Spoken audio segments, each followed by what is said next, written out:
Welcome to 30 days to the deal. We're now back to day 23. And so like Robert Kiyosaki said, we need to purchase assets that pay for our liabilities. I think why the real estate revival exists is to help show Canadians that you really can do this. I think in large part, Canadians are a great people, but they're relatively skeptical people. In this modern day and age, we have a lot of people who are highly skeptical of anything that isn't the system. And the system is go to school and get a job, have a career, and make some money and buy a home. And all of that sounds great until you get into the practicality of the system. And the system, once you get into it, you realize, wow, I'm being taxed at an alarming rate. Most of my money is going away. The government will take a massive chunk. Inflation will take a massive chunk. And so I want to give you an alarming reality check. For real estate investors and for people who buy assets, inflation isn't 8%. Inflation is greater than 50%. The things that we buy, real estate, has gone up way more than 8% per year. But there's like this deceptive practice of just taking a basket of goods, a basket of services, getting the average and slapping a label on it. Most of the stuff I wouldn't even buy. And so I think we got to take a step back as investors. And today I want to focus just a few minutes on the way we think about real estate and give us some guidance. Number one, I want to be really clear on something that real estate investing is hard. Yes, it is. The mindset we have to redevelop here and think about as a new real estate investor is this: will I be harder than the real estate? You have to become harder. You have to become smarter. You have to make a decision that you're actually going to do this business. Now, here's the good news. Real estate will provide for you a tremendous amount of financial benefit in your life, but it will not happen at no price, no sacrifice, no personal cost. It will cost you time and energy and other things. I believe that we all believe that we deserve to live the best possible life that we can get access to. Am I right? I also believe real estate is the most practical financial vehicle for most Canadians that we can use to grow our wealth. And I think it's important that we take a step back and we say, if you don't make a decision to sacrifice something for real estate will not benefit you. I think the majority of people who have called real estate a failure are people who have simply quit. I know it's hard. Guys, I'm a real estate coach. I meet people all the time. I have conversations. I do surveys. I talk to them. And I can tell you that most people don't fail. They quit before they ever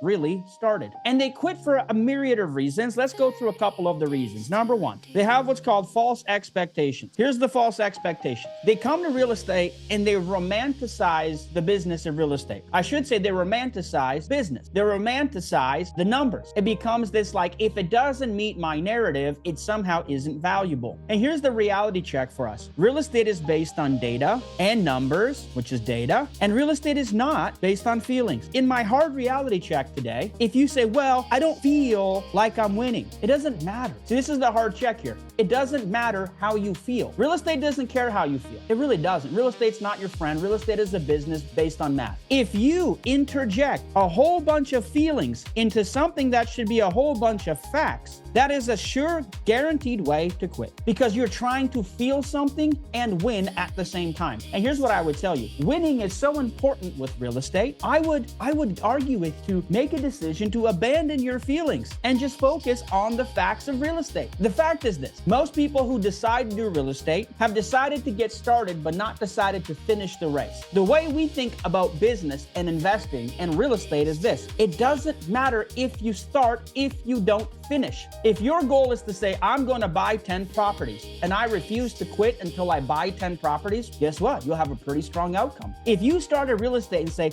my goal is to buy one property, but then if it doesn't happen in 3 months, I'm going to commit less of my time and energy every month after that, and I hope somehow I'll still get one property. That's the hard reality check. Here's the question I want you to ask yourself if you're really struggling. This is hard for a coach, but I'm going to give you the question. Do you really want this? Hard question. See, a lot of people sign up for stuff because they get excited and the feelings got them over the finish line. But when it comes time to do the hard personal work that is required, people go, I don't know, maybe I'll just sabotage myself. Do you really want? You have to change all the negative parts about you that are sabotaging your success. That's it. You have to grow. Well, Ben, I don't want to talk to people and I don't want to get on the phone. Nobody cares. You either get good at talking to people or you're just a quitter, because there's no world in which you're in a sales business and don't do sales. Ben, I don't want to evaluate properties based on numbers. Nobody cares. You have to evaluate the property based on numbers. That's how the business works. Ben, I don't want to use OPM. Well, then just buy one house and call it a day. I know it's a little bit facetious for the coach to kind of come and give this type of talk right after Christmas. Like,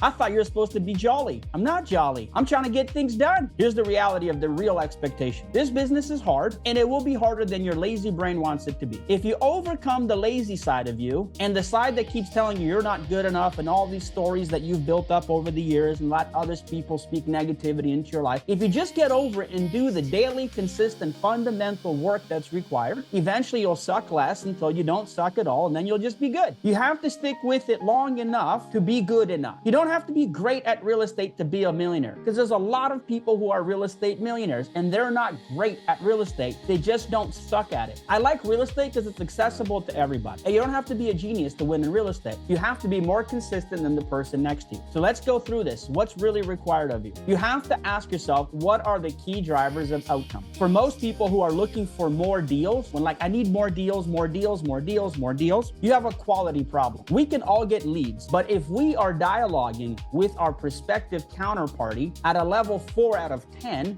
we are wasting leads that could be deals. And so I think it's important that all of us who talk to sellers or agents, we audit the conversation or ask a friend to audit the conversation and say, give me a realistic response. How am I doing? Where am I sabotaging this call? Where am I not connecting with the seller? That's number 1, is communication. Number 2 is analysis. Then what is a good deal? People who ask what is a good deal are often incredibly short-term focused. Real investors know something about real estate. The longer you hang on, the better the deal becomes. Why? Because appreciation does the job for us. Debt repayment happens only with time. And so debt repayment and appreciation are 2 of the biggest vehicles for how we become wealthy. And so if you're like, I want to be in real estate, but I don't want to own real estate, well, then you're missing out on the wealth building side of real estate. And so what is a good deal? A good deal is any property that you can buy where you can sell it instantly if you have financial stress. That's called having equity. And number 2, a property that you can carry with a decent enough strategy over the long term so it can produce fruit for you. That is a good deal. And so what I believe is that most of us require one key ingredient that we're also very afraid of,